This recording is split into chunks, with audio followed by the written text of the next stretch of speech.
Bueno, muy buenas tardes a todos. Bienvenidos a este último día de jornada de los tercios. Como dicen en mi pueblo, lo rápido se pasa, bueno, lo bueno se pasa demasiado rápido. Y bueno, en este caso tenemos una jornada muy interesante por delante porque vamos a relacionar lo que es los tercios con el mundo del arte y de la cultura.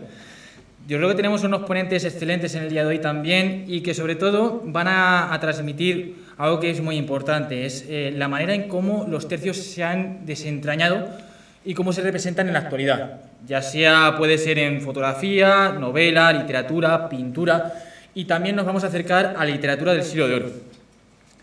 Indicarle que por supuesto todos nuestros protagonistas tienen ese nexo de unión, ese estudio, ese esmero por las fuentes, ese acercamiento al legajo de archivo, a los tratados, a los relatos, buscando precisamente esto, aproximarse de forma minuciosa a lo que es la materia que nos incumbe, que son los tercios. Sí que tenemos que indicarles que vamos a comenzar esta jornada del día de hoy, que va a tener una dinámica un tanto particular. Y es que vamos a tener 4 ponentes en el día de hoy, además del grupo de danza renacentista Chiara Estela. Entonces, después sí que vamos a hacer también, por supuesto, el acto de clausura. Y también va a intervenir, por supuesto, también José Miguel Alberte de Imperatriz. Bueno, vamos a comenzar, si les parece, ya esta jornada. Comenzamos con un auténtico referente de sobra conocido por todos, Augusto Ferrer Dalmau, con su ponencia Arte en la Historia. Yo creo que cualquier presentación que podamos hacer de don Augusto se va a quedar corta, pero sí que recordarles de nuevo quién es. Nacido en Barcelona, yo creo que lo podemos definir como el verdadero pintor de batallas. Ha representado los tercios en sus momentos cumbre con una fidelidad histórica aplastante y una belleza pictórica sobresaliente. Sus cuadros llenan museos, divulgan historia de los tercios y nos representan momentos hasta entonces olvidados. Su carrera, desde luego, está llena de hitos representando los grandes gestas del ejército español, para los que se ha recorrido una muy buena parte del mundo. Y su trabajo ha sido reconocido a nivel internacional y nacional, recibiendo premios que podríamos estar mencionando, como les decía, hasta el día de mañana. Así que damos paso pues a Augusto para que nos relate su ponencia Arte en la Historia. Hola, buenas tardes. Antes que nada quisiera pedir disculpas por no poder estar con vosotros. Por una serie de circunstancias no he podido estar aquí. Pero no quería perderme esta cita de estar con vosotros. Y entonces me habéis pasado una serie de preguntas que yo encantadísimo voy a responder. Si puedo, lo mejor que pueda. Entre ellas está la pregunta: ¿cuándo empezó mi interés en pintar la historia? Pues la respuesta es que es de siempre, de siempre. O sea, no recuerdo un momento de mi vida en la cual no estuviese presente la historia. Yo dibujaba de pequeñito aventuras, cuentos, las películas que había visto del pasado, ya fueran de piratas, ya fueran de romanos, ya fuera de lo que fuera, o de la Edad Media, napoleónicas. Entonces, siempre me gusta pintar el pasado, desde que tengo uso de razón. Lo que pasa es que llegó un momento en mi vida en que quizás tuve la suerte o la posibilidad de plasmar, de elegir mi afición y convertirla en profesión. Y la verdad es que en este aspecto he tenido suerte. O sea, he dedicado muchas horas, mucho esfuerzo, pero es lo que más me gusta hacer. De hecho, es lo que sé hacer. En fin, y esta es la verdad. Luego también me preguntáis qué supone para mí los tercios a la hora de pintarlo. Bueno, pues para mí los tercios yo creo que los empecé a pintar con el cuadro de Recroix. Antes sabía los tercios, había visto cosas, me gustaba, pero fue a partir de este cuadro cuando realmente vi que había un vacío muy grande dentro de la pintura de los tercios. Y sobre todo, ciertamente un poco errónea en muchos casos. Entonces, cuando empecé a pintar los tercios, tuve la suerte de que hubieran personas que censuraban mis cuadros o los criticaban, pero que en el fondo me hacían un favor enorme, porque con ello aprendía. Entonces, conocí y descubrí a personas del calibre de David Nievas, que ahora forman parte de mi pintura, donde ellos me pueden asesorar, me pueden explicar, me pueden dar datos de uniformes, en fin, de todo esto.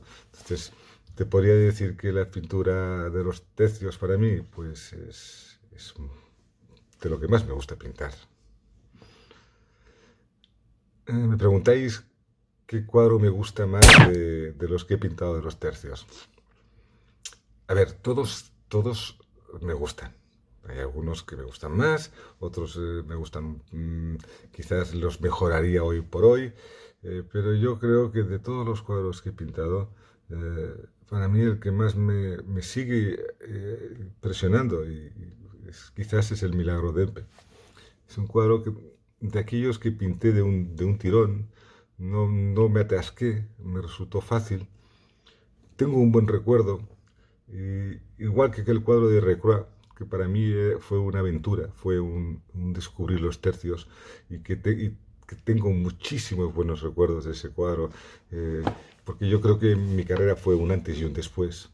Pero luego también me puedo encontrar cuadros como el último que he hecho de San Quintín, donde jamás imaginé pintar a Felipe II, la armadura de caballería de los reyes, el tener que ir a la Armería Real, a ver las armaduras, fotografiarlas, ver que en aquella época eran pavonadas en negro, que ahora se encuentran sin el pavón. Entonces, que es transformar esas armaduras y recuperarlas y ponerlas en su tiempo, es algo que realmente me ha apasionado. O sea, he disfrutado muchísimo con este cuadro. Entonces, yo creo que no, son todos para mí muy especiales, todos son bonitos, desde el más complicado al más sencillo. Luego me preguntáis qué es lo difícil de recrear estos hechos.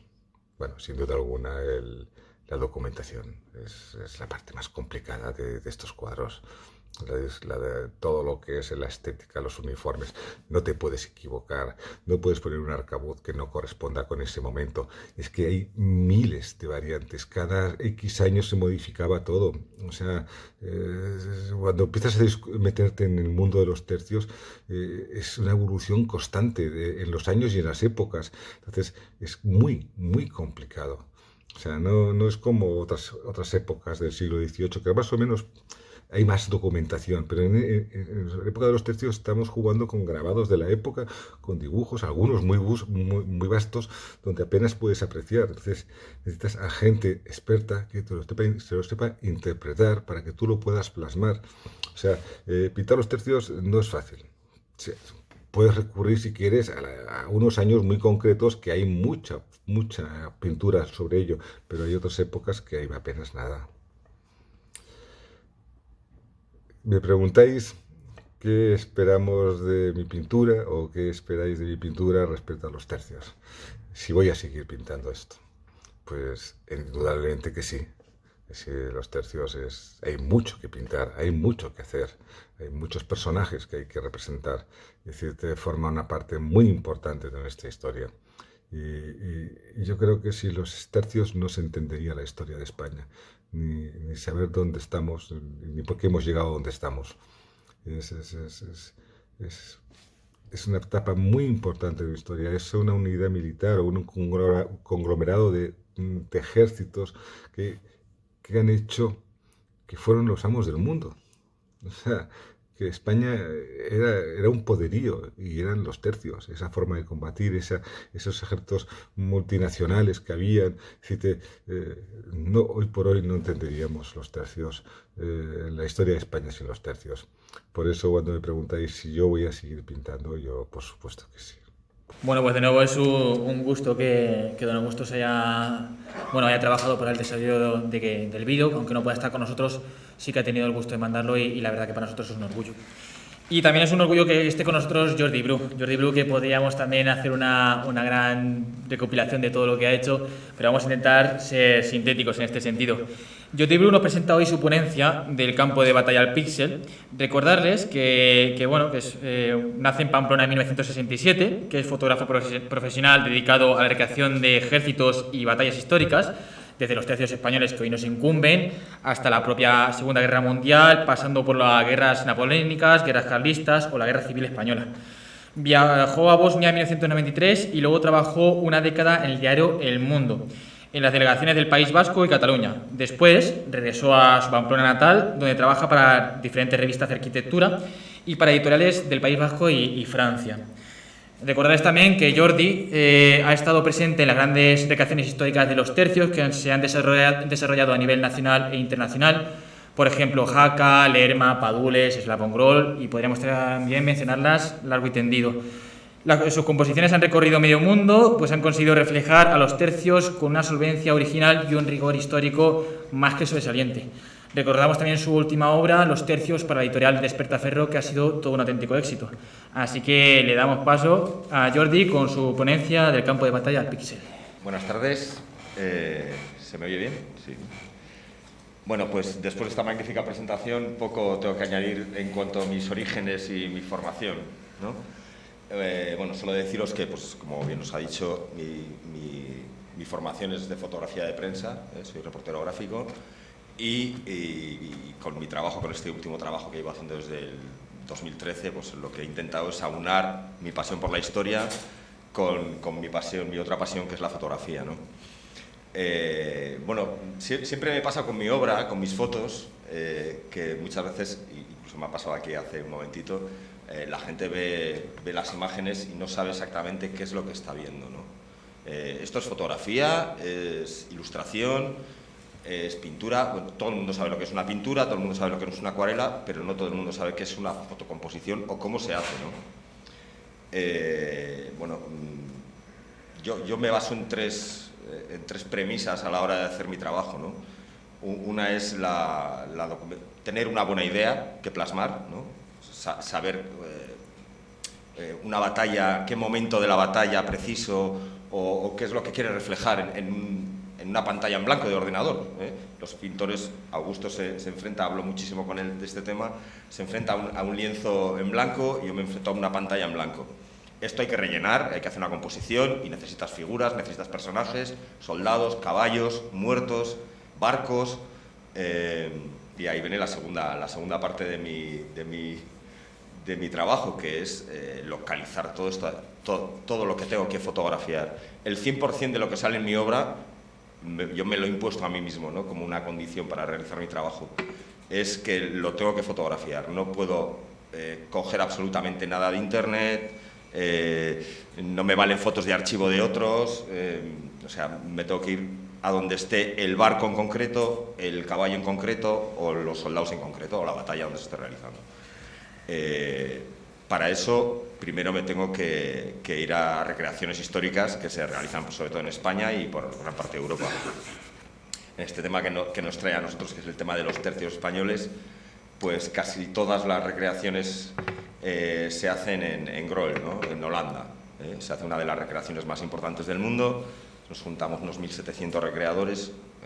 Nos juntamos, me incluyo entre los recreadores, porque para realizar mi trabajo, para dar esa sensación de estar inmerso en la batalla o de que el espectador esté dentro de un cuadro de picas, disparo siempre con angular. No me permito tampoco disparar con teleobjetivos, entonces yo me tengo que meter en medio de la batalla, y para eso tengo que ir vestido de soldado de los tercios, con mi armadura, con mi casco y con mi ropa.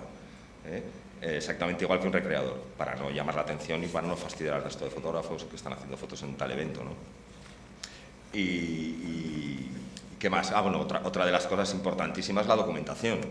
Como bien ha dicho Augusto, el tema del siglo XVI y XVII, el tema de los tercios que nos incumbe ahora, es muy complicado de documentarse, ¿no? Muchas veces confías en los recreadores que van perfectamente equipados y tal, pero a veces te fallan, ¿no? Hay que hacer muchas correcciones. Hay que documentarse antes y, como os digo bien, después a la hora de hacer la composición, porque hay que corregir banderas, seguramente, hay que corregir armamento, hay que corregir un montón de cosas. Había modas diferentes, no es lo mismo hacer finales del 16 que mediados del 17, los cuellos de las camisas eran diferentes. Te digo, el soldado español estaba muy a la moda en ese aspecto y le gustaba ir al campo de batalla de punta en blanco. Y eso hay que reflejarlo, ¿no? A veces se queja la gente de que van demasiado pulcros los soldados, pero es que es verdad que al campo de batalla iban impecables, ¿eh? Luego sí que es verdad que como acababan, ¿no? Pero al principio sí. Bueno, no sé, más que hablar, yo soy fotógrafo, yo hablo un poco más por mis imágenes. Me gustaría que sepáis esas premisas que os he tenido que contar, porque todo lo que veis en mi obra lo he fotografiado yo. Todo, luego he tenido que hacer una fotocomposición, los personajes están uno por uno, yo voy cogiendo lo que me interesa, tengo que igualar las luces, tengo que procurar que la iluminación sea lo mismo en unos personajes. Si el sol les da por la izquierda, todos los personajes tienen que tener la iluminación por la izquierda. O sea, no me sirve, a veces me sirve el 10% de las 2.000 o 3.000 fotos que realizo en una jornada, ¿no? Y bueno, quiero que lo veáis y luego seguimos hablando un poquito más.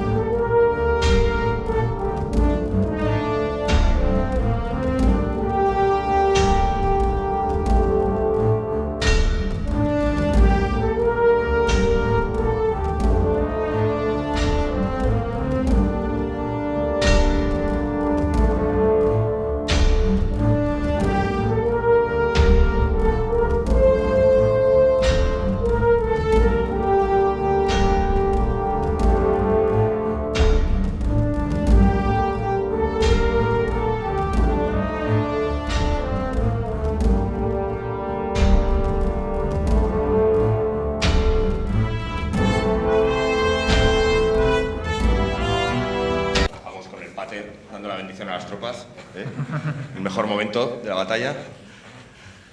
Bueno, pues, por ejemplo, esta fotografía, todos los personajes están... Estos son acciones reales que pasan durante la recreación, pero exactamente no es así la composición. Yo lo que hago es fotografiar todos los personajes uno por uno y luego recojo a los que más me interesan, ¿no? Bueno, pues... muchas veces el 90% de mis trabajos está hecho con instantáneas capturadas en el campo de batalla. Son fotos que yo les hago posar.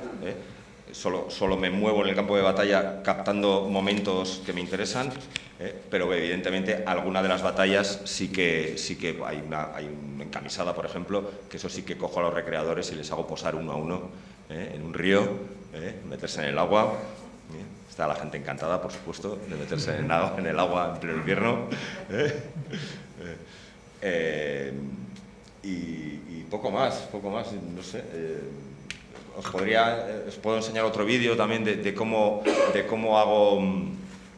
parto, el punto de partida de una de mis fotos, ¿no? Porque a veces sí que es verdad que yo voy con muchas ideas en la cabeza, ¿no? Pero que luego no suceden, ¿no? En la realidad no sucede eso y tienes que estar abierto a otras posibilidades, ¿no? A veces veo una trinchera con los soldados en un lado españoles y los otros que están a punto de atacar, pero ahí tengo que... Parto de esa imagen, ¿no?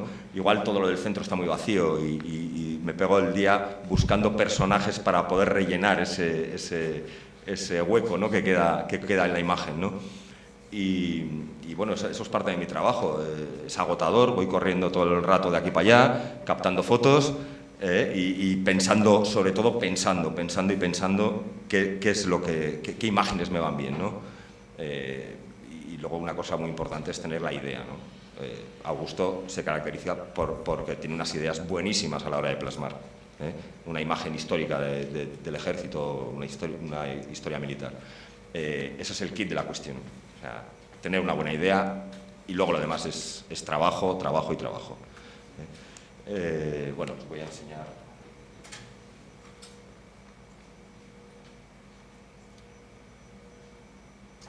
Esto que os voy a enseñar es el proceso que os he contado un poco, que sí, le voy a dar ahora. Es como parto de una imagen y cómo le voy añadiendo, como un collage, ¿no? Cómo le voy añadiendo personajes a la imagen.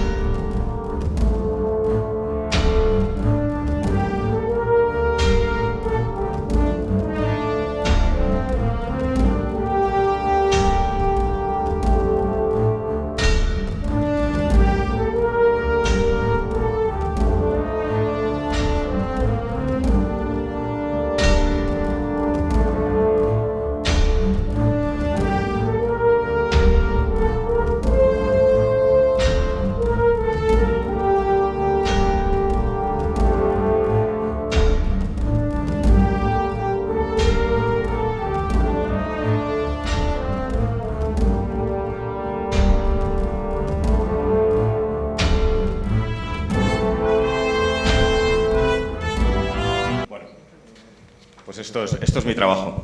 Esto es lo que hago con todas las imágenes, con todas las épocas que hago desde, como bien os ha explicado, desde época de tercios, que es lo que más tiempo he dedicado, a época actual. Ahora mismo estoy con el ejército haciendo también cosas, con la brigada paracaidista, con el regimiento Galicia, cazadores de montaña. Bueno, y hace poco, pues con mi compañero José Miguel Alberte, haciendo Legión 1921, fundacional, que espero que lo veáis en mi próximo libro. Bueno, pues nada, agradecer sobre todo a Jordi no solo su presencia, sino que haya recorrido tantos kilómetros para acompañarnos en una tarde como esta. Y ahora tenemos el turno y la ocasión de tener también con nosotros a David García Hernán con su ponencia Los tercios y el teatro del siglo de oro. David es catedrático de Historia Moderna por la Universidad Carlos III de Madrid, académico correspondiente de la Real Academia de la Historia, que ha publicado diferentes libros y artículos sobre dos temas de investigación fundamentalmente. Por un lado, la nobleza en el antiguo régimen y, de otro lado, el ejército y la guerra en la España moderna, especialmente en su vertiente de carácter cultural.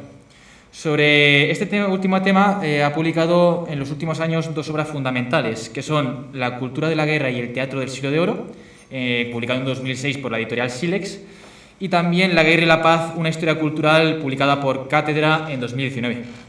David, la verdad que ha conseguido poner un hito en la historiografía española, dando un papel relevante al teatro como fuente histórica, y ha sentado un precedente que ahora nosotros, los jóvenes, recogemos para seguir apoyándonos en cada una de nuestras investigaciones. Sí que, bueno, decirles que, sinceramente, lo que es la sociedad, la guerra y el teatro del siglo de oro no se pueden entender sin David García Hernán. Así que le damos paso con su ponencia, como les decía, Los tercios y el teatro del siglo de oro. Muchas gracias. ¿Se me oye bien? ¿Se me oye bien? Perfecto. ¿Sí? Sí. Buenas tardes a todos. Muchas gracias por la presentación. No he oído muy bien. No lo he oído muy bien, pero al final creo que he oído la forma más fina y elegante de llamarme viejo, que ha sido la de decir que ahora los jóvenes me van a... Y eso me ha encantado, porque es muy barroco, es muy de la época, es muy del siglo de oro, ese estilo tan barroco. Bueno, es una broma. Muchísimas gracias por la presentación. Y bueno, estoy encantado de estar aquí. Muchísimas gracias también por la invitación que se me ha hecho a Juan Víctor y a la profesora Magdalena de Pacis Picorrales. Es un gusto estar aquí y sobre todo con el éxito tan tremendo que ha tenido este curso y que cada vez está teniendo más la historia militar y particularmente la historia de nuestro siglo de oro en el ejército, ¿no? Y bueno, pues yo voy a hablar como se ha dicho, del teatro, ¿no? De cómo se reflejaba en el teatro, ¿no? Nos vamos a ir a los siglos XVI y XVII, ¿no? Para empezar diciendo que era un tema absolutamente estrella, era un tema muy transitado, un tema que llevaba consigo pues muchos éxitos, y eso lo sabían los autores.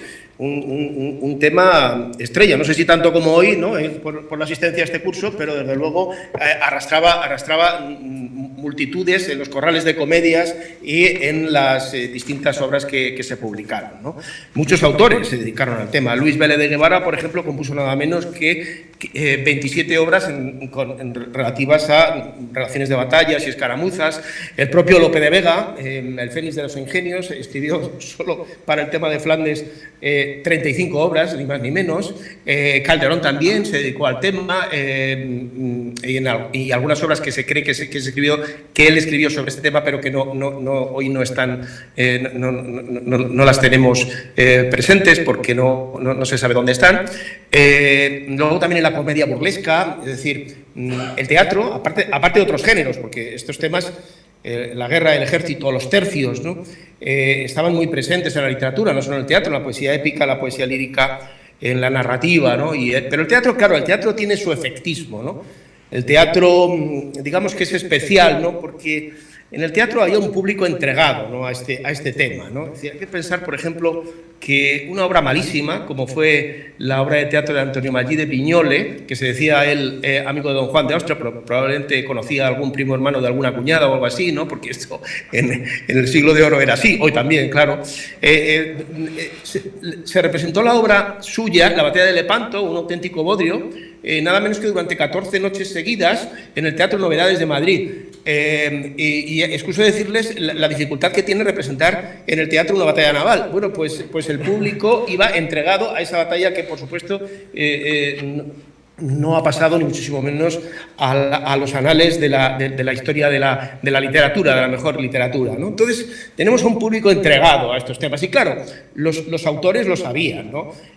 Porque los autores, bueno, más allá de los planteamientos aquellos que hacía el maestro José Antonio Maraval en su magistral libro La cultura del barroco, de que era una cultura dirigida por las élites, ¿no? Y que evidentemente convenía a las élites que se transmitiera la idea de que la guerra era muy importante y los soldados eran muy importantes para la monarquía, más allá de eso estaban los gustos del público. Y claro, los escritores hacían lo que todo escritor por encima de todo pretende, que es ser leído, que es, en el caso de los autores de comedias, que los corrales de comedias se llenen, ¿no? para ver representar sus obras, ¿no? Y bueno, un personaje tan peculiar y tan interesante como Lope, pues lo decía sin ningún rodeo, ¿no? Decía, como ha reconocido, como ha citado, como ha recogido José María Díez Borque en su libro Teoría y forma de disfunción del teatro, él decía directamente, si algunos piensan que las escribo mis obras por opinión, desengáñeles vuestra merced y dígales que lo hago por dinero. Directamente, ¿no? La verdad es que en nuestros tiempos unas respuestas tan directas y sin rodeos, pues la verdad es que se echan de menos en muchos ámbitos, ¿no? Bueno, tenemos entonces el público entregado, ¿no? Y a una idea, ¿no? Que es la idea del valor que tienen los soldados, de la fama que tienen los tercios, ¿no? Los mejores del mundo, decía Ferrer Dalmau en su intervención anteriormente, ¿no? Y se era consciente de eso, ¿no? Y aquellos que no eran como los españoles, como los soldados españoles, pues realmente no eran verdaderos soldados, ¿no? El propio Quevedo, en Mundo caduco y desvaríos de la edad, decía literalmente, estos, señor, refiriéndose a los venecianos, decía, estos, señor, no son soldados, sino mercaderes. Témalos vuestra alteza en la tienda y no en el escuadrón. Si venden y no si pelean. Débese hacer caso de sus chismes, no de sus armadas, porque apenas son hombres. Es una república ramera, que toda la vida está ganando con su cuerpo para valientes que la defiendan. Se refiere a los mercenarios que tienen que utilizar porque ella no es capaz de defenderse por sí misma. Por si fuera poco, otro autor de los más inteligentes españoles que han existido nunca, Baltasar Gracián, en El Discreto, decía que es que los españoles además tenían que tener ostentación de lo que eran. Es decir, también lo decía sin ningún ambaje, ¿no? Es decir, no solo eran buenos, sino que además tenían que demostrar todo lo bueno que eran. Y además lo hacían muy bien, ¿no? Porque decía Gracián en el Discreto, España es una nación ostentosa por naturaleza. Decía textualmente, hállanse también naciones ostentosas por naturaleza y la española con superioridad, de suerte que la ostentación da el verdadero lucimiento a las heroicas prendas y como un segundo ser a todo. Es decir, hay que pregonar lo buenos que somos. Evidentemente, el teatro para eso es la mejor caja de resonancia, excuso de decirles. Y claro, en el teatro se expone una complejidad en la presencia de los tercios y del ejército español realmente impresionante. No son mensajes sencillos, no son mensajes directos, ¿no? Sino, como decía otro gran maestro, Alcalá Zamora, son mensajes cargados de complejidad que le dan muchísima verosimilitud a lo que se está exponiendo. Con lo cual, bueno, pues los hombres y mujeres del siglo de oro puede que fueran antiguos, pero desde luego no eran tontos y sabían lo que estaban consumiendo, ¿no? Y se les tenía que dar una complejidad de las obras, ¿no? Hoy ve uno las series de Netflix, ve uno las series de televisión, que todas están hechas casi por el mismo patrón, porque son solo unos cuantos guiones, y sin embargo en el teatro se exponían muchísimas aristas de la vida en la sociedad del siglo de oro, con una complejidad tremenda y con un enganche, ¿no? para los espectadores realmente extraordinario, ¿no? Y de estos temas, pues voy a mencionar algunos, no tengo mucho tiempo, ¿no? Pero por ejemplo me llama la atención el tema de la visión de España como vigilante del mundo, porque es la gran potencia. Y entonces la gran potencia, aunque esté en paz, tiene que estar mirando todos los rincones del mundo, porque no se puede hacer nada sin que ella lo conozca. Me llama la atención porque 500 años antes, esto lo escribía Quevedo en Grandes Anales de 15 días, y hace un poquito antes del confinamiento, Herfried Münkler, el politólogo y mediático alemán, en su libro Imperios, habla de que los imperios a lo largo de la historia son los vigilantes del orden mundial. Y ponía el caso en estos momentos de Estados Unidos, ¿no? Es decir, un imperio, uno de sus atributos principales es ser los vigilantes del mundo. Y fíjense lo que decía Quevedo 500 años antes. España nunca goza de paz, solo descansa. Como ahora, se refería evidentemente a la tregua de Amberes, ¿no? Solo descansa, como ahora, del peso de las armas para tornar a ellas con mayor fuerza y nuevo aliento. Y son a todos como a ella importantes armas, las armas suyas. Fíjense con lo que dice, son a todos como a ella importantes las armas suyas. Es importante que el imperio haga de imperio, haga su papel de vigilante del mundo. Dice, pues a no haberlas, corriera sin límites la soberbia de los turcos y la insolencia de los herejes, y gozaran en las Indias seguros los ídolos de su adoración. Claro, dentro de esta idea de vigilante del orden mundial, esto no ha sido por casualidad, es porque Dios lo ha querido así. Y la visión providencialista de que España es el pueblo elegido para que todo esté en su orden, para mayor gloria de Dios, pues está muy presente, evidentemente, en el teatro, ¿no? También el propio Quevedo, en Grandes Anales de 15 días, decía: a ninguna le cuadra más el nombre de pueblo de Dios que a la nación española, por proporcionarse con ella, más que con alguna otra, muchas de las mayores promesas hechas al pueblo israelítico. Una visión providencialista de España que, por supuesto, está en el teatro. Está en el teatro en muchísimos pasajes. Yo solo les voy a recordar, por ejemplo, en Los Guanches de Tenerife, de Lope de Vega, cómo se presenta el arcángel Gabriel a los guanches, al Mencey, que en la obra lo llaman el rey Bencomo, y a sus colaboradores, ¿no? Y dice el arcángel: rey, refiriéndose al Mencey Bencomo, yo soy el capitán de las milicias del cielo. Bueno, antes de nada quiero hacer un inciso aquí, voy a recitar varios versos de Lope, de Calderón, etcétera. Pido perdón anticipadamente por destrozar esos versos recitándolos, ¿no? Porque Dios no me ha dado esa cualidad, pero espero que sean ustedes indulgentes, ¿no? Rey, yo soy el capitán de las milicias del cielo, a quien también las del suelo hoy los españoles dan. Yo he sido su protección, las 7 islas conquisto, y el Evangelio de Cristo quiere tomar posesión. Dale piadosa acogida, que si no te rindes luego, con esta espada de fuego vendré a quitarte la vida. Bueno, pues evidentemente el providencialismo está muy presente, esa idea de Dios de España como pueblo elegido. Pero también otros muchos temas. El tema, por ejemplo, de los pretendientes en la corte, que esperan sus recompensas por las hazañas militares, no solo lo heroico de muchos personajes, que por supuesto está puesto en el teatro, y no solo los acontecimientos, ¿no? Curiosamente, con todos mis respetos a los historiadores de la literatura, este tipo de cuestiones de cómo se reflejan en las obras los acontecimientos militares, ellos creen que es lo verdaderamente importante de la participación de los historiadores en este tipo de análisis de las obras del siglo de oro, ¿no?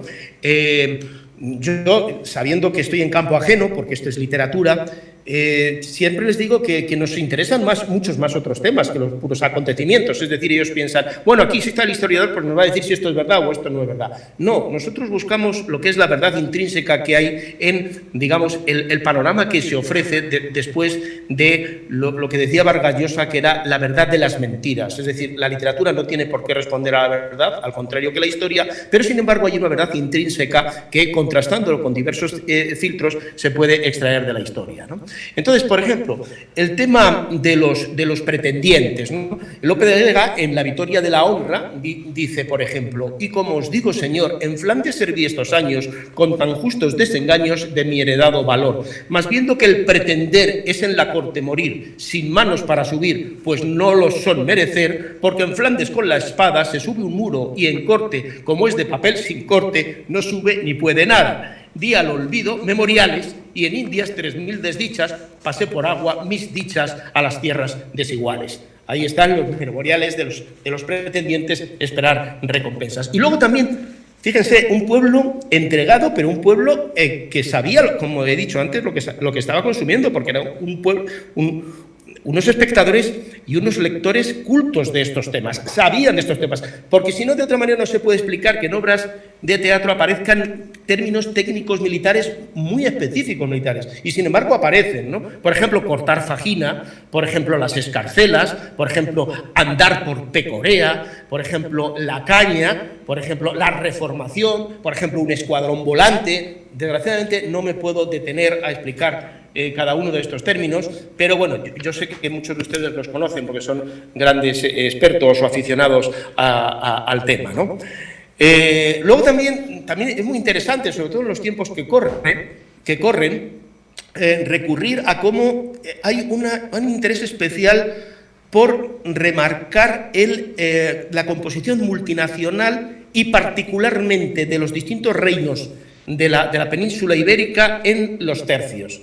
Es decir, hay muchísimos pasajes en los que se dice: ahí está el valiente toledano, ahí el valenciano, ahí el guipuzcoano, ahí el madrileño. Esto es absolutamente constante, ¿no? Se quiere remarcar que todos están actuando en pos de un objetivo común. Y, por supuesto, se utiliza el nombre de España constantemente, haciéndolo sinónimo de la península ibérica. Es decir, no es lo mismo un napolitano, no es lo mismo un milanés que un español, por mucho que participen en el mismo ejército, ¿no?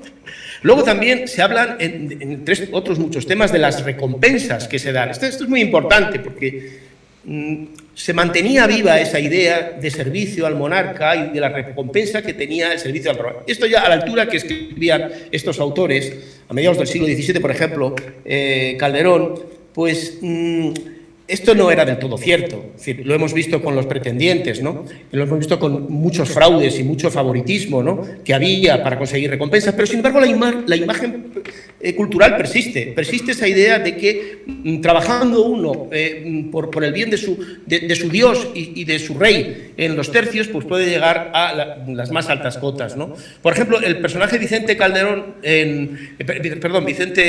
Pimentel en el sitio de Breda, o de Breda, como quieran, Calderón pone en boca de Vicente Pimentel estos versos: Carlos Roma valeroso al peligro se arrojó, dignamente mereció nombre inmortal y glorioso. Su majestad premiará porque su valor entienda el pecho de una encomienda que tan merecida está, puesto que los italianos en esta facción han sido solos los que han conseguido tan triunfos soberanos, ¿no? Bien, pues estos temas aparecen, como también aparece, insisto, en esta complejidad del teatro, la crueldad de la guerra con pasajes realmente tremendos, pasajes que es que parece que estamos viendo estas películas de los últimos años de cine bélico tan descarnadas, tan sangrientas, tan terribles, que ponen de manifiesto pues realmente lo que la guerra es, ¿no? Por ejemplo, citando a Lope de Vega en El asalto de Maastricht, ¿no? Como saben ustedes, el soldado Alonso hace una descripción del asalto al fuerte realmente impresionante. Es decir, decía Rafael Alberti que una palabra vale más que 1000 imágenes y escuchando estas palabras, que algunos de ustedes lo conocerán, estos versos, pues realmente se hacen verdad estas palabras de Rafael Alberti, porque el soldado Alonso dice: asalta el fuerte Maastricht y a sus murallas asesta 40 cañones juntos y 10 culebrinas fieras. Brama el sonoro bronce, las almas de hierro vuelan, vertiendo fuego las bocas, forma el humo nubes densas. Huyen las aves del aire, los montes lejos resuenan, que si preguntarles nada, dan a los tiros respuesta.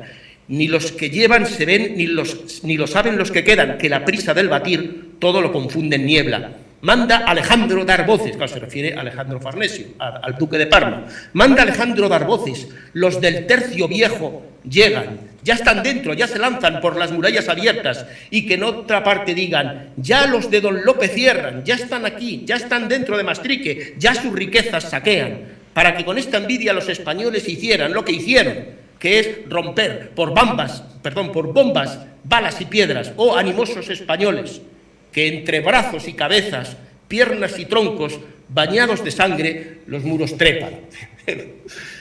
No les digo más. Ahí está. Menos mal que ya hace mucho tiempo que hemos comido y estas son horas estupendas para este tipo de cosas. Bueno, y claro, en esta complejidad del teatro, como les digo, esto influye mucho en algo que es esencial, ¿no? Que es la verosimilitud, sobre todo en este tipo de comedias, ¿no? Y claro, para dar verosimilitud también hay que dar voz al vencido, ¿no? Hay que dar voz a los otros para que no parezca todo un cuento heroico, ¿no? Sino que algunos autores, por ejemplo, Calderón, en el Tuzaní de la Alpujarra, da voz a los moriscos, ¿no?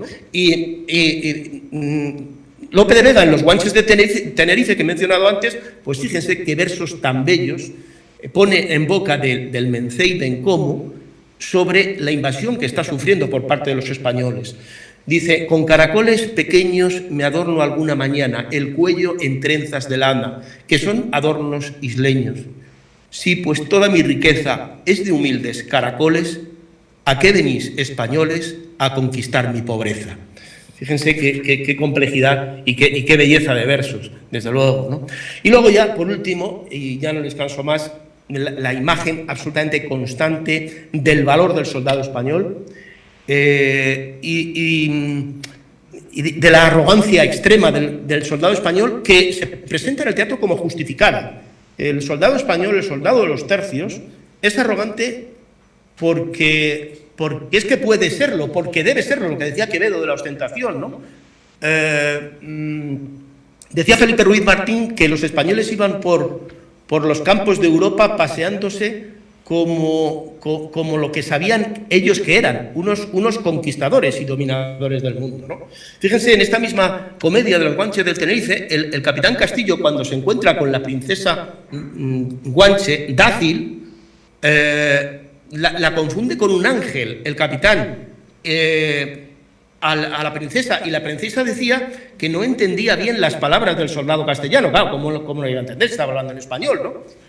Y fíjense lo que dice el capitán Castillo a la princesa Dácil, pensando que es un ángel. Poco te entiendo, hará poco que eres ángel, porque serlo más tiempo, hablar español supieras. hasta ese extremo llegamos. Bueno, luego, evidentemente, los soldados son los auténticos depositarios de la honra, ¿no? Y aquí ya tenemos los versos de Calderón maravillosos, que muchos de ustedes los conocerán, ¿no? En comedia famosa, Para vencer amor, querer vencerle, el leísmo no es mío, el leísmo es de Calderón, que conste, llega a decir Calderón, este ejército que ves, vago al hielo y al calor, la república mejor y más política es del mundo en que nadie espere, que ser preferido pueda por la nobleza que hereda, sino por la que él adquiere, porque aquí a la sangre excede el lugar que a uno se hace, y sin mirar cómo nace, se mira cómo procede. Insisto que en la realidad, ojalá todo fuera así. Desgraciadamente, la meritocracia y los verdaderos actos heroicos no siempre eran bien recompensados, y el favoritismo tenía mucho peso, desgraciadamente, ¿no? Particularmente a partir de principios del siglo XVII, ¿no? Pero el mismo Calderón sigue transmitiendo esta imagen del soldado español. En el sitio de Breda dice, estos son españoles, el capitán Alonso Ladrón dice estos versos, estos son españoles, ahora puedo hablar encareciendo estos soldados, y sin temor, pues sufren a pie quedo con un semblante bien o mal pagados. Y fíjense lo que dice ahora. Nunca la sombra vil vieron del miedo, y aunque soberbios son reportados. Todo lo sufren en cualquier asalto. Solo no sufren que les hablen alto. Aquí hablamos del orgullo, ¿no? Ya saben ustedes que hay un refrán en Alemania que dice orgulloso como un español. y esto es uno de los ejemplos más claros, ¿no? Y luego la presentación del soldado, ya con esto sí que termino, con tres intervenciones, con tres estrofas, como una especie de superhombre. Es un superhombre en la batalla, pero es un superhombre también ante las damas, ante las mujeres, ¿no? Un tema que también apasionaba mucho a los espectadores de los corrales de comedias, ¿no? Y a los lectores, ¿no? Fíjense lo que dice, voy a poner recitar tres partes del asalto de Maastricht de Lope de Vega, ¿no? La flamenca Ainora, hablando con otra flamenca, llega a decir esto de los españoles: en viendo a algún español se me va el alma tras él, que me parece que de él salen los rayos del sol, y este por mi vida es tal, de tal gracia, talle y brío, que diera por belle mío una corona imperial. Qué bien se pone el sombrero, qué gallardo asienta el pie, pues si le hablo yo sé que dirá que es caballero. No hay cosa que le esté mal, qué bien puesta espada y daga, pues ¿qué le diré que haga? Que no vuele a un ave igual. Saben amar con regalos. Fíjense lo duro de esto, ¿eh? Le hubieran llevado a Lope a la cárcel directamente hoy en día, fíjense. Saben amar con regalos, los españoles, claro. Y tan diestros están que de cuando en cuando dan con los regalos los palos. Oh, bizarría española. Fíjense. También la dama Marcela, también hablando con precisamente la flamenca Ainora, llega a decir esto. Estos son hombres, sobre los soldados españoles, claro. Estos son hombres, boba. No es otros maricoles, por maricones, claro. Ese brío de españoles es lo que las almas roba. Qué victoria más honrada en los amorosos lazos que ver humilde en tus brazos la cara de un hombre arada. Fíjense la imagen tan tremenda del soldado, ¿no? Con las cicatrices, ¿no? La cara de un hombre arada. Y es más conforme a razón querer la mujer al hombre que tiene famoso nombre y de valiente opinión, porque allá en la astrología ama Venus tiernamente al hombre cuyo ascendiente tiene a Marte, reina mía. Y si de Ovidio sabe el arte, verá su amor tan liviano que no bastaba Vulcano para apartalle de Marte. Y así los hombres marciales aman siempre las mujeres. Y por último, cuando hay un diálogo entre la dama Marcela y el alemán, el tudesco Besançon, yo les voy a poner este diálogo para que vean hasta qué punto se pone de manifiesto esa arrogancia, ¿no? ese ser de superhombre español. Dice el tudesco: ¿quién es? Dice Marcela: un hombre. Besançon: un hombre es sol. Marcela: entiéndase un español, ¿en el talle no lo ves? Besançon: ¿en diciendo hombre se entiende un español? ¿No son hombres los que tienen otros nombres? Marcela: no, que el ser de hombre se ofende.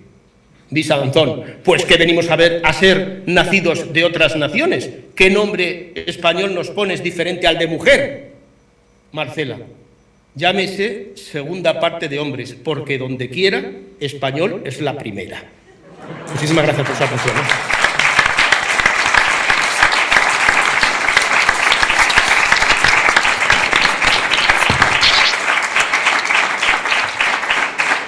Muchas gracias. Vamos a dar paso ahora a Héctor Castro con su ponencia Los tercios en la novela contemporánea. Vamos a pedir a David que mute el sonido y continuamos. Vamos a dar paso a Héctor, que si decíamos que Jordi viene de Pamplona, Héctor viene de Ferrol. Imagínense el camino que ha tenido que llevar esta mañana. Y es novelista. Ha publicado 4 obras, concretamente con la editorial HRM Ediciones, la trilogía del Siglo de Acero, que cuenta las aventuras de unos camaradas soldados de los tercios españoles, que tienen 3 escenarios fundamentales, tanto España como Italia como Flandes. Y más recientemente publicó Días de Infierno y Gloria, una novela sobre la figura de María Pita y la defensa de La Coruña, contra la armada inglesa de Francis Drake. También anunciarles que, por supuesto, ya tiene terminada una nueva novela que se publicará a primavera y que tiene por título Sol de Sangre, en la cual nos va a representar los famosos combates de Cagayán. Así que damos paso, pues, a Héctor con su ponencia Los tercios en la novela contemporánea. Muchísimas gracias por la presentación a Juan Víctor, sí, menor en años, mayor en prez, como siempre le digo, y muchísimas gracias a los organizadores por haber contado conmigo, que es todo un honor. Bueno, esta tarde voy a hablar a todos ustedes de la presencia de los tercios en la novela contemporánea. Y he de decir que es un tema difícil, pues prácticamente no hay novelistas que se ocupen de los tercios. Así que he decidido, con esta ponencia, tratar de explicar por qué los tercios españoles tienen una presencia tan escasa en el mundo de la narrativa. Creo que es un tema muy interesante y, por supuesto, no puedo dar unas razones definitivas, sino simplemente aportar lo que yo he deducido mediante la observación y el estudio de la materia. Existen muchos otros factores que los que yo voy a tratar aquí, pero para desgranarlos habría que hablar detenidamente de la evolución de la sociedad española durante todo el siglo XX, algo que se nos iría de tiempo. Bueno, lo primero que me gustaría comentar entonces, brevemente, es que me llevó a escribir novelas históricas y de aventuras ambientadas en nuestros siglos imperiales. La razón principal es lo que antes comentaba, que yo, como lector joven que comenzó a interesarse por los tercios, descubrí que la literatura española tiene en esta temática una carencia muy difícil de entender, teniendo en cuenta el enorme potencial que nos brindan nuestros tercios como base para escribir novelas de aventuras, pues ninguna sociedad como la española de aquellos siglos XVI y XVII dio al mundo tal cantidad de viajeros, exploradores, descubridores y demás individuos que vivieron precisamente adventura, a lo que viniere. Pero, ¿cuál es la explicación de esta carencia? Pues por un lado, que la novela de aventuras que se impuso en España fue la que se hizo en el extranjero, y por otro, que no ha existido nunca una generación de novelistas patrios que se haya ocupado de los tercios. Para entender esto tendríamos que remontarnos a los orígenes de la narrativa histórica, y esto es el romanticismo del siglo XIX. Autores como Víctor Hugo, Alejandro Dumas, Teófilo Gautier o Walter Scott sentaron las bases de lo que hoy conocemos como novela histórica. Magníficos escritores, qué duda cabe, y a los que hay que leer en buena hora, pero que establecieron sus estructuras y su uso del lenguaje por encima de la tradición cervantina. Y, sobre todo, establecieron un tipo concreto de personajes, que en gran medida siguen vigentes hoy en día no solo en la literatura, sino también en el cine, que ha seguido este modelo. Para resumir esto, pongo un ejemplo. Creo que a un lector actual español le resulta más fácil de leer El Conde de Montecristo que El Quijote. En el romanticismo español hubo algunos acercamientos a los tercios. El más conocido es el Don Juan, de José Zorrilla. Si bien no se trata de una novela, ni tampoco exactamente de un soldado de los tercios, sí que representa en buena parte la idiosincrasia de los hidalgos españoles, orgullosos y pendencieros, porque no toma como modelo las corrientes extranjeras, sino una obra patria del siglo XVII, como es El burlador de Sevilla, de Tirso de Molina. Vean por qué lo digo. He escogido un diálogo de las memorias de Diego Duque de Estrada, famoso soldado y aventurero español, que dice, cito, «Me presenté ante el duque Ferdinando y le dije que era soldado de fortuna. Él me preguntó a qué venía. A buscarla, contesté yo. Esto es el Tenorio. Di sobre Italia y luego, buscando a sangre y a fuego, amores y desafíos». Es el Tenorio.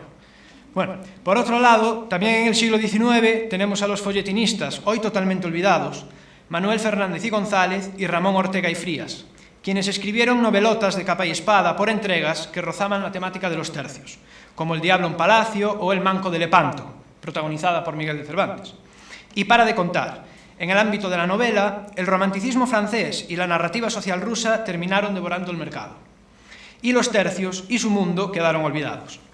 Ya en 1870, Benito Pérez Galdós, que siempre defendió un modelo español de hacer novela, se quejaba de esto. Cito, «El gran defecto de mayor parte de nuestros novelistas es el haber utilizado elementos extraños, convencionales, impuestos por la moda, en vez de guiarse por los grandes modelos de las letras hispanas». Y Menéndez Pelayo, quien fue un brillante polígrafo, estableció que los únicos géneros de novela puramente patrios eran el costumbrismo y la picaresca, donde la presencia de los tercios no deja de ser anecdótica. Llegaba el siglo XX y con él la avalancha de naturalismo y de modernismo, que barrió todo lo demás de la sección de novedades de las librerías.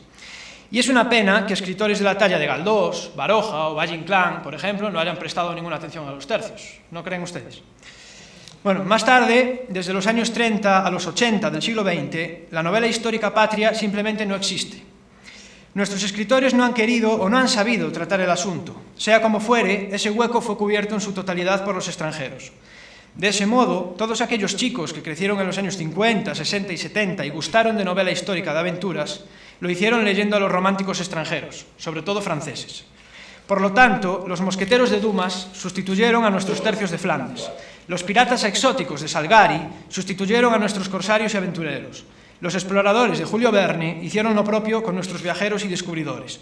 Y eso hizo que en el imaginario colectivo de esas generaciones, la de nuestros padres o hermanos mayores y la de muchos de los que escriben novelas a día de hoy, se instalara el modelo de esos héroes liberales y afrancesados, de mentalidad jacobina y postrevolucionaria, que venía de Francia e Inglaterra. Unos héroes que luchaban contra una opresión casi siempre personificada en la Iglesia y la nobleza, que solían ser descreídos cuando no abiertamente anticlericales.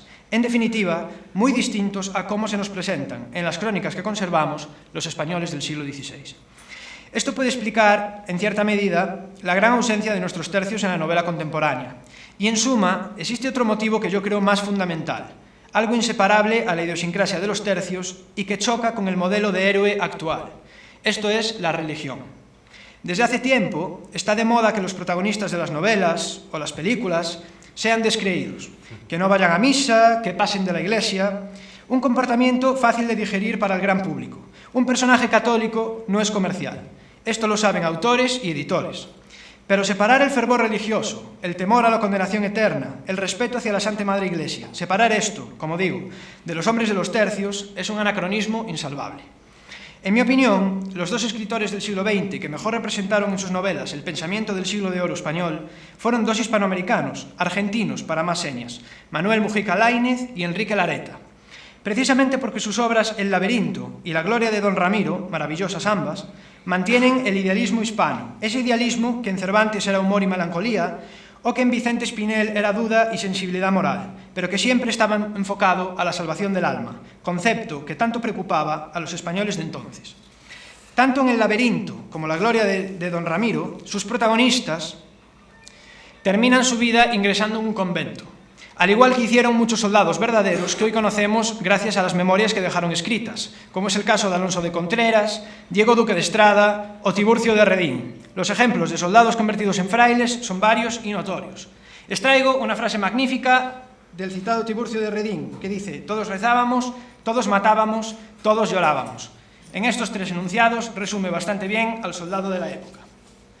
Bajo mi punto de vista, esa mentalidad vehemente y contradictoria es muy valiosa para enriquecer una novela.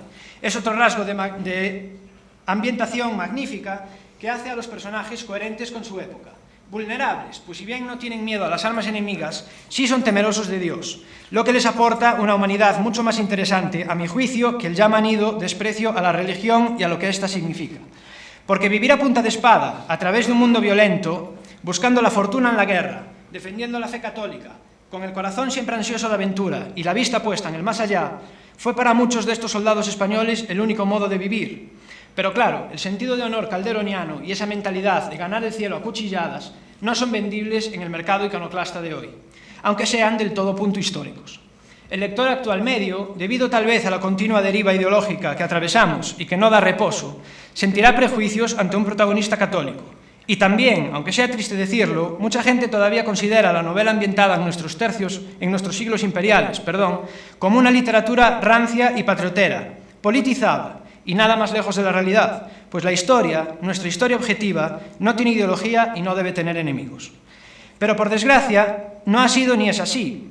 A partir de los años 60 se puso de moda la novela social, o el llamado realismo social, que atacó o ninguneó todo lo que oliera a grandezas imperiales, afectando, por supuesto, a los tercios y su estética.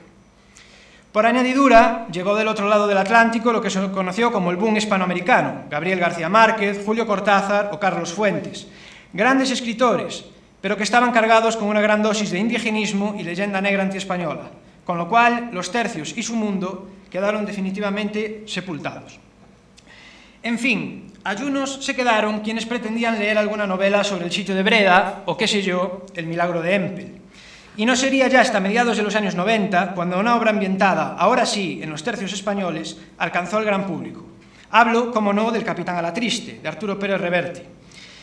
También cabe señalar que en Alatriste falta el idealismo hispano del que antes hablábamos. Sus protagonistas están pasados, artificiosamente, por el tamiz enciclopedista y jacobino, tan razonador como razonable, y el ideal ya no quema sus almas.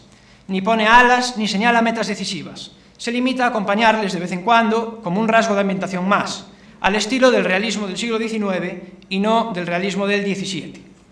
Sin embargo, el indudable éxito comercial de A la Triste propició, sobre todo a partir del año 2006, en que salió la película, que las editoriales prestaran más atención a los tercios y publicaran una buena cantidad de libros de divulgación. No obstante, en el ámbito de la novela, los tercios siguen teniendo una presencia minoritaria. No se ha consolidado, por tanto, aún en España el género de la novela de los tercios. Una obra vasta y rica en la que nos agrupemos buen número de novelistas, que escribiendo sobre los tercios sin complejos, podamos codearnos en las estanterías de las librerías con los autores de bestseller. No sé si algún día eso ocurrirá. Decir que sí o que no sería improvisar aquí mismo. Pero lo que tengo por seguro es que cada vez más novelistas nos sentimos fascinados y unidos por los tercios, por su existencia tan puramente aventurera. Si bien no llegamos todavía, digamos, al número de 10, por decir ese número de justos que exigía Jehová para perdonar Sodoma y Gomorra, en los últimos años se han publicado más novelas con los tercios y sus hazañas como protagonistas que en los últimos 100, como es el caso de San Quintín, del periodista Javier Esparza, la saga La senda de los tercios, del por todos conocido Fernando Martínez Laínez, o la trilogía del Siglo de Acero, de un servidor, y perdonad que me incluya a mí mismo, que no suene esto a vanidad. También tenemos otras, no estrictamente sobre los tercios, pero sí sobre su entorno militar, como La mala zorra, de Dativo Donati, la cual considero la mejor novela española sobre las galeras y el corso del Mediterráneo. Yo confío en que poco a poco estamos dejando atrás prejuicios y clichés. Estamos investigando, estudiando, con la tozuda pretensión de reivindicar a los tercios, derrochando alientos y superaciones. Quisiera aprovechar este momento también para romper una lanza a mi favor y el de los demás novelistas, pues existe una opinión más o menos generalizada de que la novela es un género que al contener ficción ha de ser por fuerza mero entretenimiento, de poco rigor, falso como un decorado de cartón piedra. Y permítanme decir que muchos investigamos hasta quemarnos las pestañas, buscando no ya la vestimenta adecuada o las tácticas de guerra, sino el estudio social y psicológico de aquella época. Estudio, al fin y al cabo, pues son igual de necesarias al novelista las galas de la fantasía como las de la observación y el análisis. En mi caso, soy escritor de narrativa porque la novela me parece el traslado de la vida. Es mi manera de dar vida a los hombres de los cuadros, como los de Dalmau, de las fotografías maravillosas, como las de Jordi, de los hombres de las crónicas, de poner palabras en su boca, pensamientos en su cabeza, y hacerlo con el mayor rigor, coherencia y respeto posibles a su mundo y a su idiosincrasia, ese mundo que todos amamos, me resulta el más fascinante de los retos literarios. Muchísimas gracias.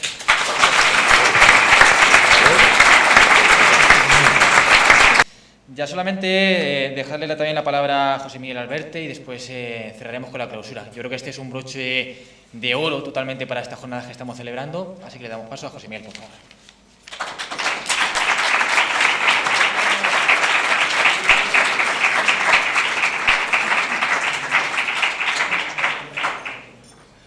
Con su permiso, mi general. Bueno, perdonad que vaya mirando yo el reloj porque los que me conocéis, y aquí hay unos cuantos, ya sabéis que soy terrible con el tema del reloj. O sea, yo en el momento que cojo un micrófono pueden pasar horas perfectamente. Pero bueno, hoy voy a sintetizar. Oye, qué bien que estemos todos aquí. Se nota que nos interesan dos cosas. Nos interesa la historia y nos interesa España. Porque, curiosamente, yo que, fijaros, llevo muchos años, pero muchos, desde el principio de los 90, precisamente en la trinchera no de los tercios, por lo que somos conocidos últimamente, sino en la trinchera de la historia, la de la divulgación histórica. Os garantizo que en este momento, aunque efectivamente la situación es la que es y todos la conocemos, no solo por el tema de la pandemia, sino también por la política, por la moralidad, por otra serie de motivos, estamos en una época que curiosamente no es mala, sorprendente, no es mala. Tenemos una sociedad que demanda este tipo de cosas. Lo que pasa es que fallamos en algo, que es en dárselo, en saber dárselo, mejor dicho. ¿Por qué? Porque los que estamos aquí ya estamos todos convencidos, creo yo, si no, no estaríamos aquí. Ahora, lo que nos tenemos que dedicar es precisamente a salir fuera de estos muros y enseñarles lo que nosotros ya sabemos, lo que nosotros amamos, a miles, a millones de personas que curiosamente también lo están deseando consumir. pero no saben cómo, no saben cuándo, no saben dónde, o incluso, por la sociedad en la que vivimos, hasta les da vergüenza. Fijaros, yo llevo muchos años, ¿vale?, dedicado precisamente a eso, a la divulgación de nuestra historia, o de la historia en general. Claro. Yo desde hace 4 años estoy montando una gran recreación en Zamora. Con el erario público de Zamora, con el dinero del ayuntamiento, se está pagando una gran recreación histórica que no es otra que la del Milagro de Empel. Cuando yo hace 3 años aparecí por primera vez por la alcaldía de Zamora con el proyecto debajo del brazo, ya podéis imaginar que ni la alcaldía, o mejor dicho, ni los integrantes de la alcaldía, ni los zamoranos habían oído jamás hablar del Milagro de Empel, teniendo en cuenta que los artífices del milagro no es otro que el tercio de Zamora. Tenía una relación directa con la ciudad. Bueno, pues fijaros, hace 3 años no lo conocía absolutamente nadie. Y a partir de ese momento empezamos. Y yo quiero romper aquí una lanza a favor de los recreadores, de los buenos recreadores. Y me explico. Hay 2 tipos de recreadores. Aquellos que simplemente están deseando ponerse vestidos de indios, ¿vale?, para salir en una foto. Y aquellos que consideran que esto es una herramienta fantástica y perfectamente válida, precisamente para al público en general enseñarles parte de su historia. Allí donde la gente quiere consumirla, que es en la calle, cerca de ellos. Tenemos que conseguir ser cercanos, tenemos que conseguir meternos a la gente en el bolsillo. Y en realidad es más fácil de lo que parece. Cuando tú enseñas desde el mismo plano, que es la gente de la calle, no tiene conocimientos históricos profundos, pero tú tienes que tener tú tienes que tener la habilidad de bajarte a su nivel precisamente para ir desgranándoles la historia de forma táctil, de forma explicativa, de forma divertida, de forma interesante para que ellos la consuman. Bueno, pues fijaros, lo estamos haciendo. No solamente con el Milagro de Empel. Os cuento una cosa, llevamos 3 años con el Milagro en Zamora. Las cifras son espectaculares. 9.000, 11.000, 13.000 personas han ido a verlo, ¿vale? Espectacular. ¿Por qué? Porque no solo hacemos la recreación del milagro, que podría ser, mucha gente podría considerarlo simplemente una patochada histórica, sino que a lo largo de un mes, el mes previo, montamos una exposición dedicada, en este caso al siglo XVI o XVII, y una serie de conferencias que curiosamente se ponen a reventar, porque la gente tiene ganas de conocer. Y os voy a contar solamente una anécdota. Cuando yo terminé ya os podéis imaginar que a mí no me ha tocado más remedio que, en periodos largos, trasladarme allí, porque la exposición que nosotros montamos permanentemente está explicada cada día por uno de los miembros de la asociación que yo presido. Bueno, pues fijaros, cuando terminamos el primer año, el milagro, que ya os puedo garantizar que en Zamora no conocía nadie este tema, yo estaba desayunando al día siguiente, ¿vale?, y, por supuesto, aparecía en primera plana de todos los periódicos de allí, ¿vale? Y al lado había 2 personas, 2 zamoranos, que estaban también desayunando, y entre ellos, ¿vale?, yo me sonreía para mí mismo, hablaban del milagro como si lo hubieran vivido toda la vida. Y hablaban de los diferentes personajes y del tercio de Zamora y de cómo se apareció la Virgen, como si fuera algo de consumo. Fijaros, han pasado 3 años. Cada vez ha ido a más de 100 recreadores, un Te Deum en la catedral, y bueno, miles y miles de personas, autobuses de colegios que han venido desde Gerona para ver el milagro, ¿vale? ¿Qué quiero deciros con eso? Os estoy hablando de Empel, pero en realidad mi asociación toca todos los palos, desde el siglo I hasta, y aquí está Jordi, que lo sabe a primera, hasta el último proyecto que tenemos con Jordi precisamente, que es el centenario de la Legión. La gente, cuando nosotros, nos acercamos a ellos, y la manera de acercarse es espectacular, es divertida, es participativa, porque todo está todo está pensado para que la gente participe, no solo que lo vea, sino que participe de la acción, ¿vale? La gente está deseando consumir esto. Solamente os digo una cosa, estamos en un momento bueno, estamos en un momento dulce. Hay miles, millones de personas que quieren consumirlo. Ahora, está en manos de todos nosotros que tengamos la capacidad de dárselo. Muchísimas gracias. Bueno, bien, antes de comenzar con lo que es la clausura de estas jornadas. Creo que el protocolo es el protocolo y como hasta ahora hemos tenido un detalle, recuerdo, precioso por cierto, con todos los que han intervenido en ellas, yo creo que Jordi y Héctor, por favor, podéis acercaros un momento y os hacemos entrega de ese recuerdo. Por aquí. De aquí delante. Por aquí. Bueno, por aquí va a estar difícil, pero bueno.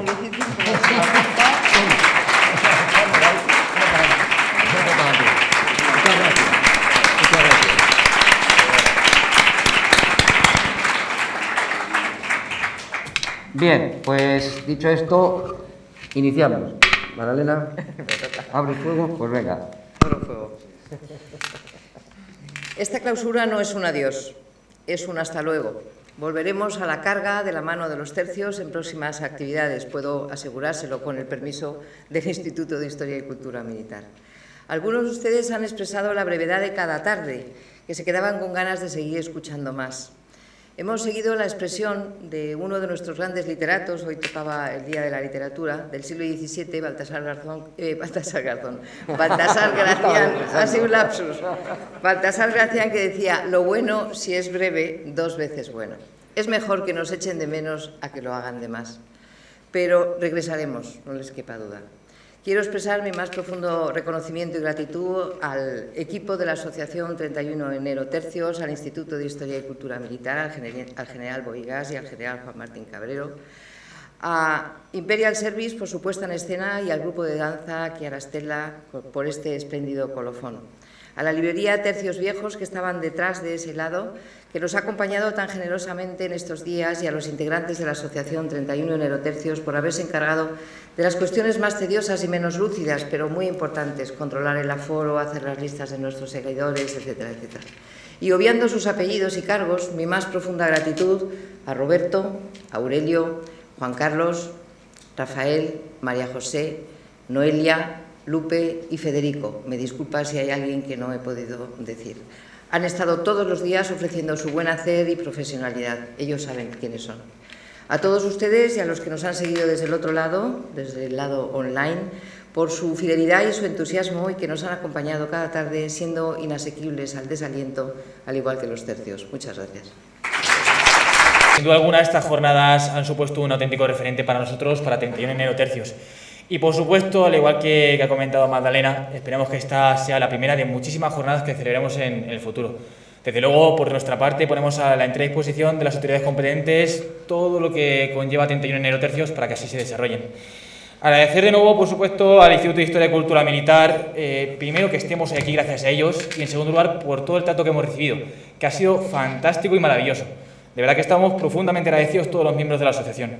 A la Cátedra de Historia Militar de la Universidad Complutense, dirigida por Magdalena de Pazis, que desde luego ha sido un auténtico referente para nosotros y que ha conseguido llevar en práctica junto a nosotros estas jornadas. Sin ellos, de verdad que no hubiera sido posible, eso lo tenemos muy claro. A la propia Magdalena de Pazis, porque nos enseña a hacer historia, porque también supone un referente para muchos de nosotros y siempre nos acompaña en todos los eventos que tenemos. A Enrique Martínez Ruiz, que también ha supuesto parte de ese tramado organizativo, de esas cosas que muchas veces no se ven, y que por supuesto también nos ha ayudado muchísimo en la celebración de no solo de esta jornada, sino en todo lo que llevamos en práctica. Por supuesto, a todos los ponentes y moderadores que han estado presentes a lo largo de estas jornadas, porque desde luego han puesto las cosas muy fáciles para que esto se desarrolle. A la editorial EDAF, que ha colaborado aportando su granito de arena. A 1898 miniaturas, mediante los cuales podemos obsequiar a todos los ponentes y moderadores con estas preciosidades. Por supuesto, a Imperial Service, a José Miguel, porque no solo está hoy, es que está siempre, y de verdad lo tenemos que decir. A la librería Tercios Viejos, por supuesto que siempre están ahí, que nos acompañan en todo. A todos mis compañeros de la asociación, a Lupe, a Noé, a Pau, a Rafa, a Ángel, a Roberto, incluso también a Javier Martínez, que también ha diseñado estos carteles tan bonitos que tenemos hoy aquí. Y de nuevo, pues nada, agradecerles a todos ustedes su presencia, tanto los que están aquí físicamente como los que están virtualmente. Recordarles que mañana tenemos una cita en la librería Tercios Viejos a las 7 de la tarde, donde vamos a exponer lo que va a deparar el proyecto 31 de Enero Tercios en este 2021, que desde luego va a ser muy intenso. Recordarles también que el sábado a las 6 en punto de la tarde también en la librería Tercios Viejos estaremos con Alberto Bonprezzi y Óscar Torres ofreciendo una ponencia ilustrada de Cima Histórica Antigua, y que de nuevo el domingo le emplazamos a la celebración del Día de los Tercios, que esperemos que estos estén presentes. De nuevo, de verdad, agradecerles a todos su existencia y muchísimas gracias siempre por apoyarnos.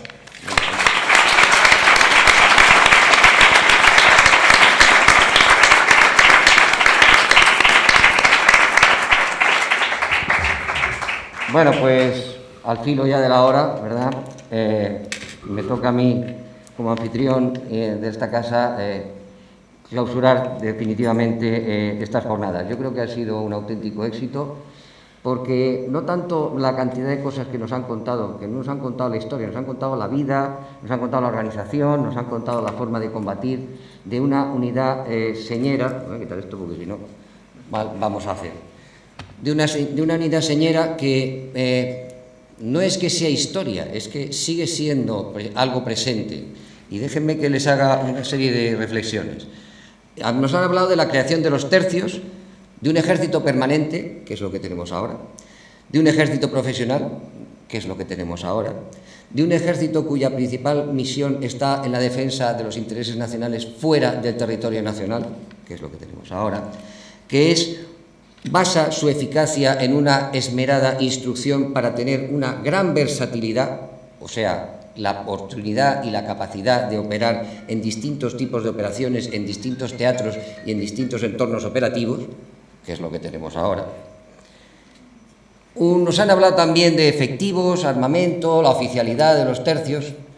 Bueno, pues ahora mismo estamos en el Ejército de Tierra dentro del proceso de definición de la Fuerza 2035, en la cual se hace una adaptación del equipo tanto al teatro de operaciones como a la misión, en la cual la tecnología se tiene en cuenta e implica una reducción de tropa en favor o en necesidad de un mayor número de cuadros de mando, un proceso muy similar al que se siguieron en los tercios, en el cual había un criterio en los tercios de iniciativa y ahora se mantiene el mando orientado a misión, no es nada nuevo, pero seguimos con ello, en el que nos han hablado de la vida, la justicia, la disciplina, las ordenanzas.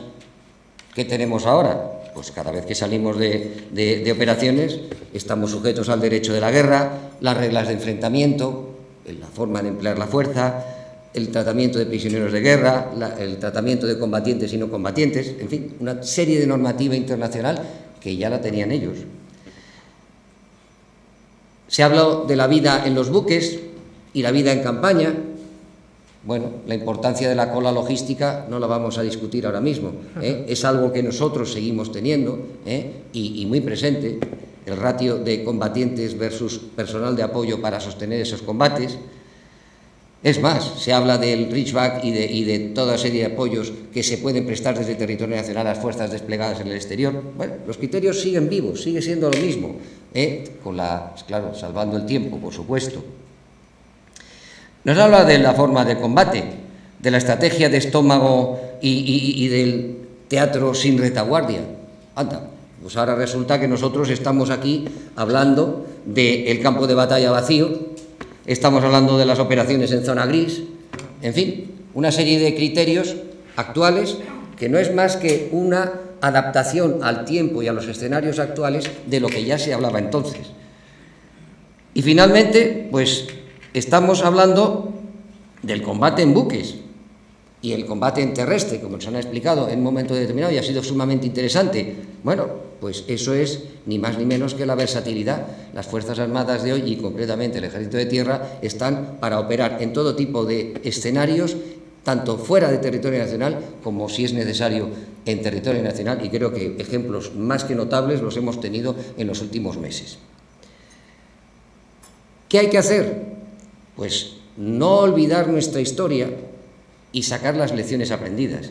¿Y qué hace el Ejército de Tierra? Pues a través del mando de doctrina está haciendo una serie de publicaciones que son las lecciones aprendidas de la historia, de las cuales ya hay 4 volúmenes publicados. Les recomiendo que si pueden le echen una ojeada porque es un sacar lo que necesitamos saber hoy y no olvidar jamás de lo que aprendimos entonces, de nuestros tercios. Y eso es lo que nos dedicamos a hacer nosotros en el Instituto de Historia y Cultura Militar, totalmente de acuerdo con que a nuestra sociedad hay que transmitirle todos estos valores y toda esta historia y toda esta cultura de defensa que la necesitamos como el comer, porque como siempre digo, nadie ama lo que no conoce y desde luego muchísimo menos defiende lo que no ama. Así que consigamos que nuestra España y nuestros españoles amen a su patria, que es lo que tenemos que hacer. Yo les animo a seguir participando en todas las actividades que tenemos en el Instituto.